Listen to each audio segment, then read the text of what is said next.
एक छोटे से रोहित गांव का पलवल नाम व्लॉग्स। श्यामपुर था, जहां एक साधारण परिवार का व्यक्ति मोहन रहता था। मोहन बहुत ही ईमानदार और मेहनती किसान था, लेकिन पिछले कुछ वर्षों से उसके जीवन में कुछ भी ठीक नहीं चल रहा था।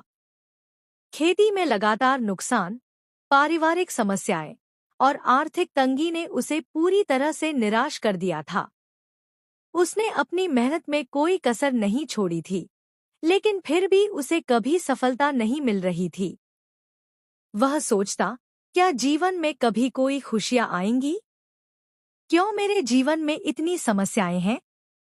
इसी तरह के विचारों में डूबे हुए एक दिन मोहन को पता चला कि गांव के पास एक सद्गुरु का आगमन हुआ है, जो सत्संग कर रहे हैं और अपनी दिव्य शिक्षाओं से लोगों का जीवन बदल रहे हैं। गांव में चर्चा थी कि सद्गुरु के सत्संग में जाने से मानसिक शांति मिलती है और जीवन के कठिन सवालों के उत्तर मिल जाते हैं। मोहन ने पहले कभी सत्संग में हिस्सा नहीं लिया था, लेकिन इस बार उसने सोचा, शायद सद्गुरु के पास मेरे जीवन की समस्याओं का हल हो। वह अपने काम छोड़कर अगले ही दिन सत्संग में शामिल होने का निश्चय कर लेता है।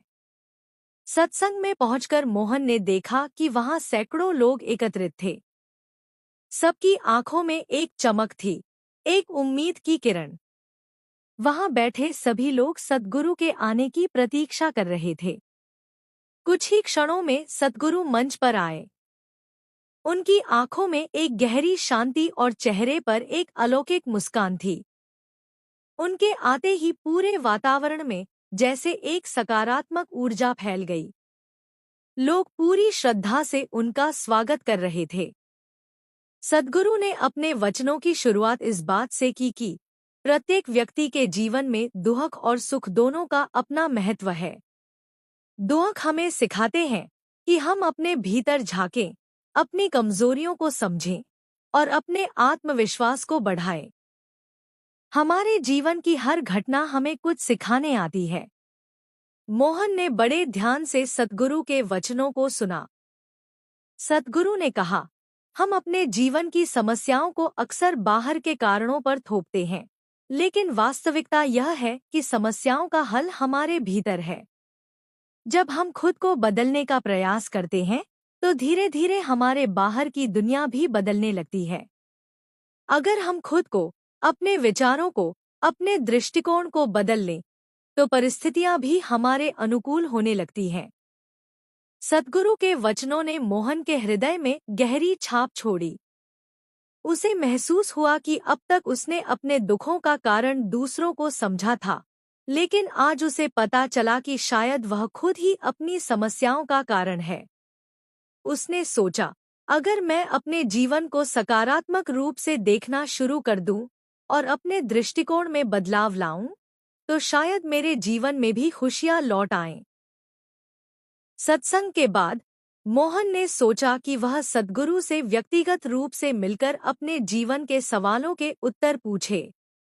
वह सद्गुरु के पास गया और बोला, गुरुजी, मैं एक साधारण किसान हूँ और मेरे जीवन में लगातार समस्याएं चल रही हैं। मैंने हर संभव प्रयास किया, लेकिन सफलता नहीं मिली।